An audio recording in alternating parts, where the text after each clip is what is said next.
Imagine a machine born from an era when speed was everything, when riders craved the kind of raw, unfiltered force that blurred the line between confidence and chaos. Picture a silhouette low and purposeful, stripped of anything unnecessary, with just enough frame and fairing to keep it legal, yet everything about it screaming for the racetrack.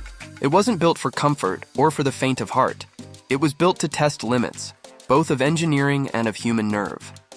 The kind of machine that could thrill and terrify in the same heartbeat, that turned highways into runways and demanded total respect from anyone bold enough to swing a leg over it.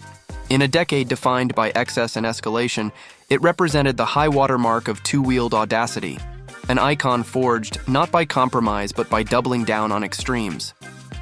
What happens when power outruns control, when technology races ahead of refinement, when a company bets everything on building the fastest, most brutal street weapon of its time? That's the story we're diving into today. So hit like, subscribe, and drop a comment with what machine you'd like to see covered next. The Suzuki GSX-R1100 arrived in 1986 as a declaration of intent, an unapologetic move to outmuscle everything else on the street. This was no incremental update of a commuter-friendly platform.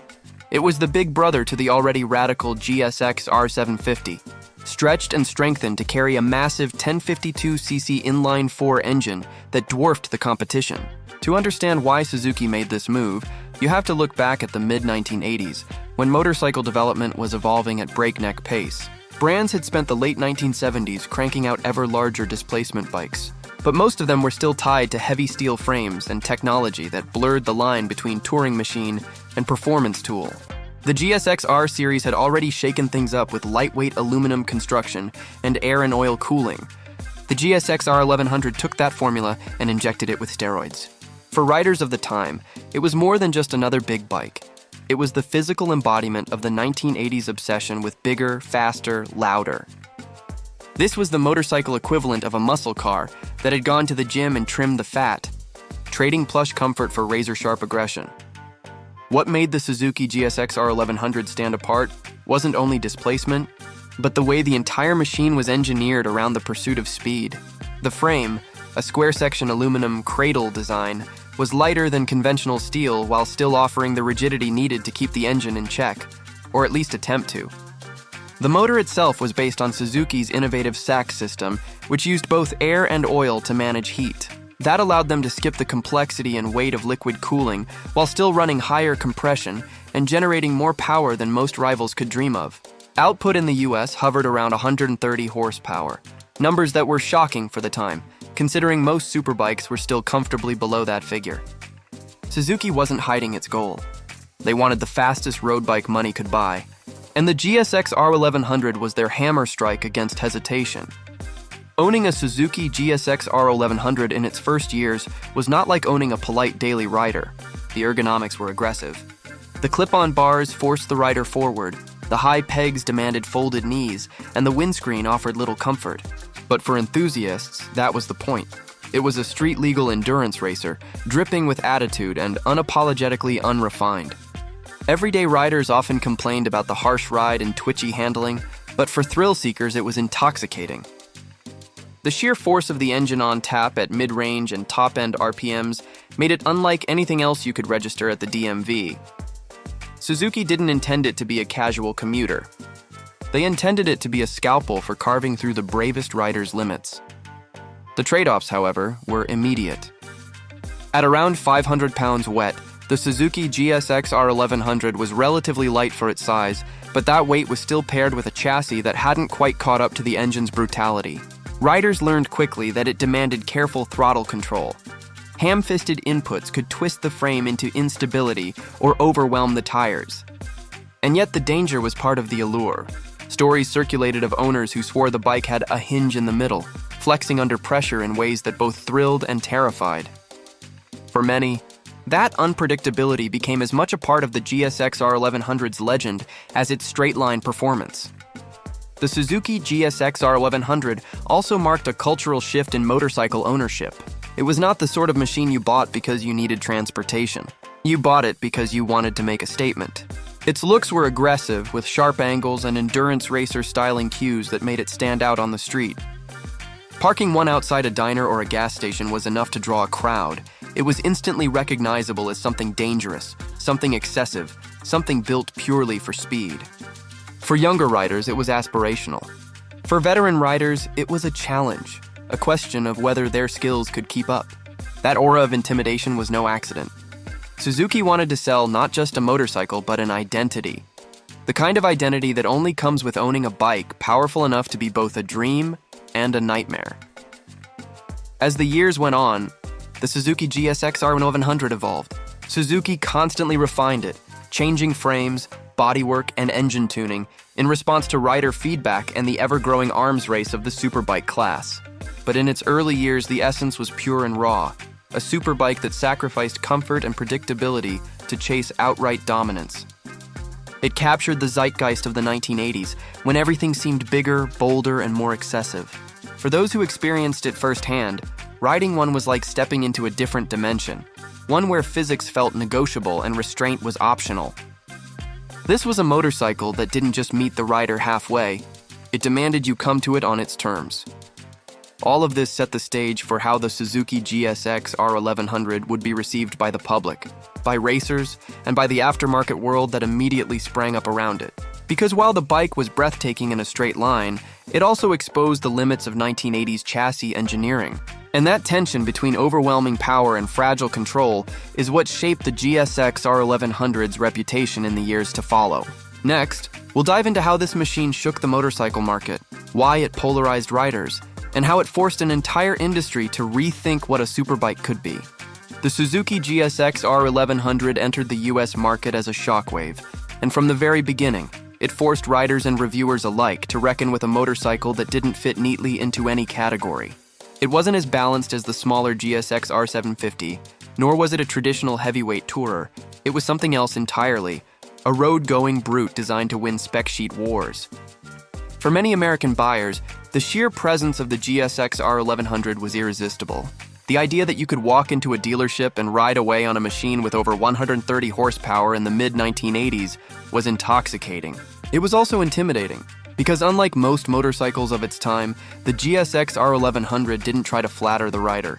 It exposed every flaw, magnified every mistake, and rewarded only those willing to learn its sharp edges. That duality, the dream of speed and the reality of danger, is what made it the most talked-about superbike of its era. The reception was split right down the middle.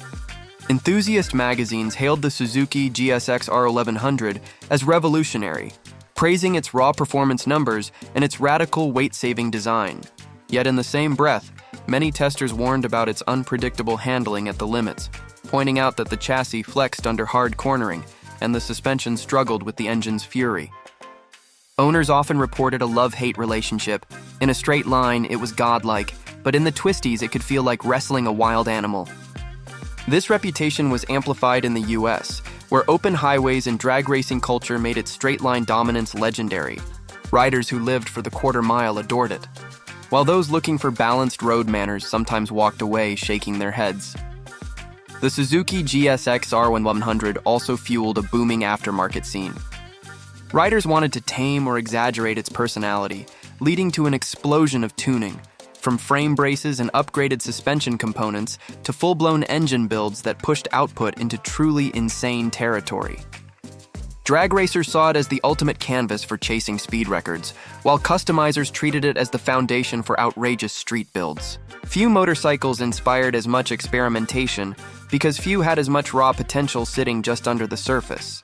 Suzuki had built a platform that begged to be modified, and American riders embraced that challenge with gusto.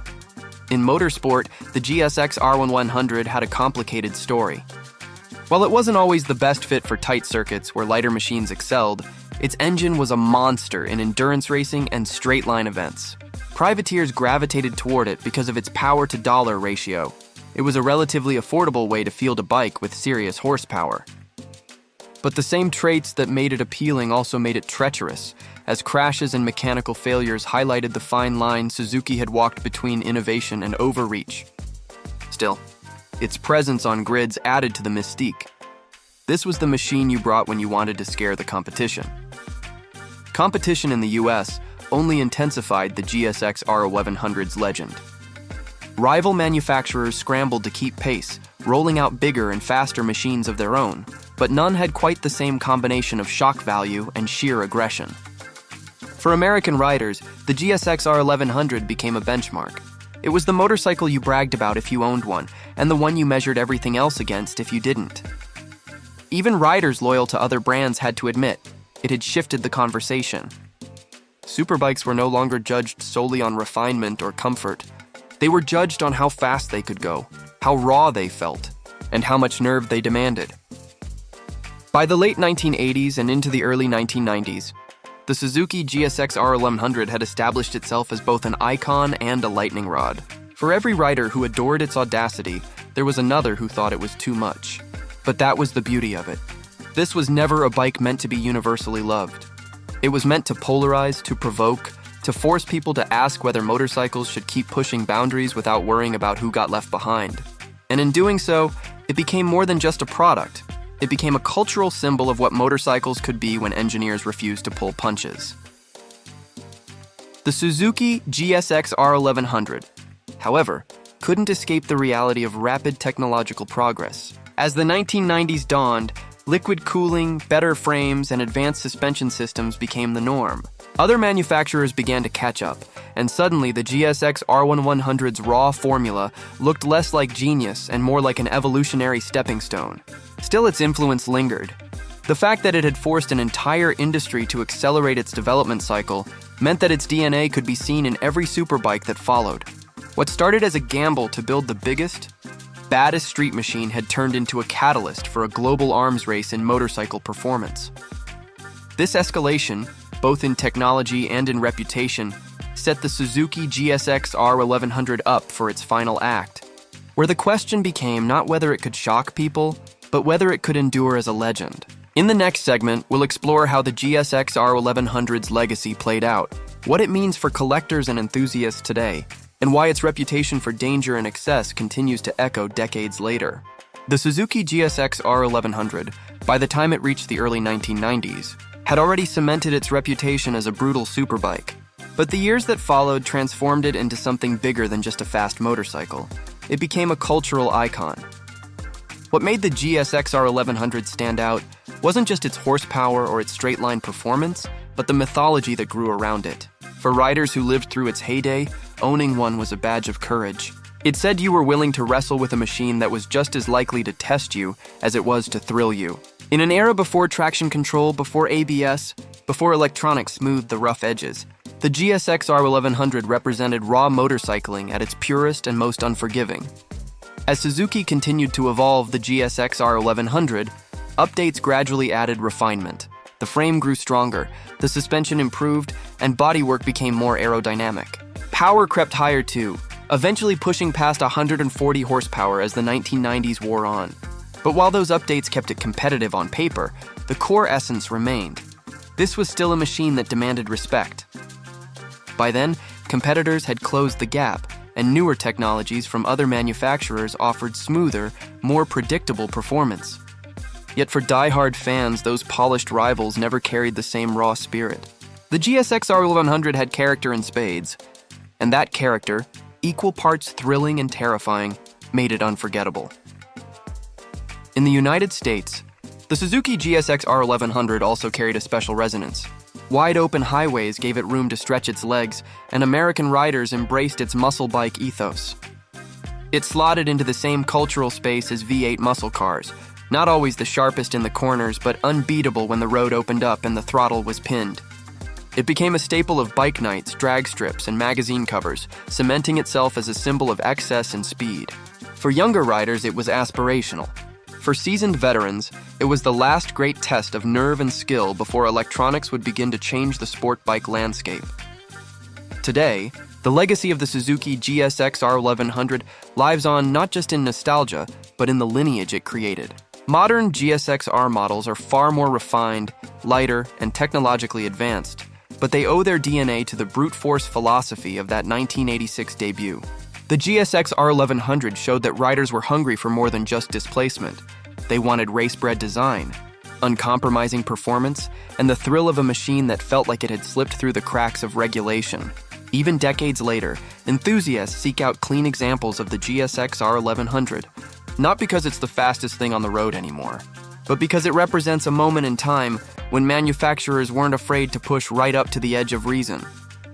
In many ways, the Suzuki GSX-R1100's greatest legacy is the question it forced the industry to answer. Should motorcycles be built to protect riders from themselves, or should they be built to challenge them at every turn?